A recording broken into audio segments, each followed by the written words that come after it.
আপু, রাজার রাজত্বে এসে রাজার হালে রস খেতে কেমন লাগলো আপনাদের? অনেক মজা, রাজার সাথে মজা, অনেক মজা। তো রাজার এই আয়োজনে আমরা খুব খুশি, তার অনেক সুন্দর একটা আয়োজন ছিল এবং এখানে আমরা এসে রস খেতে পেরেছি জন্য আমরা তার প্রতি কৃতজ্ঞ। আপনারা সবাই আসুন, রাজা ভাইয়ের এখানে রস খান। রাবি থেকে ভাইয়ারা আপুরা আসছে আমাদের এখানে রস খেতে। তো রাজার রাজত্বে এসে রাজার হারে রস খেয়ে যাবেন। আমাদের লোকেশন হচ্ছে কাটাখালী থেকে 5 কিলো ভিতরে মাহেন্দ্রা জাগির পাড়াতে আসবেন। রাজার বাড়িতে রস খেতে আসবেন, রাজার হালে রস খেয়ে যাবেন ইনশাআল্লাহ। পার্সেল নেওয়ারও ব্যবস্থা আছে ভাইয়া। পার্সেল নেওয়ারও ব্যবস্থা আছে। তো ভাই, আমাদের খাঁটি খেজুরের রস কেমন লাগলো গ্রামীণ পরিবেশে? অনেক ভালো, একদম সেরা। আমাদের গ্রামীণ পরিবেশে ফ্রেশ খাঁটি খেজুরের রস আপুরা খাইতেছে, কেমন লাগছে? মুড়িরও ব্যবস্থা আছে। যে মুড়ি পাবেন সাথে একদম ফ্রেশ, ক্লিন, অথেন্টিক, পিওর খাঁটি খেজুরের রস। পাশাপাশি পাবেন গুড়, পাইকারি গুড় পাবেন আমাদের এখানে, চিনি ছাড়া অথেন্টিক খাঁটি খেজুরের গুঁড়ো পাবেন।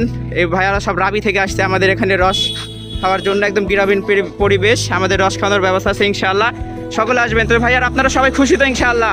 হ্যাঁ, অনেক যাক, আলহামদুলিল্লাহ।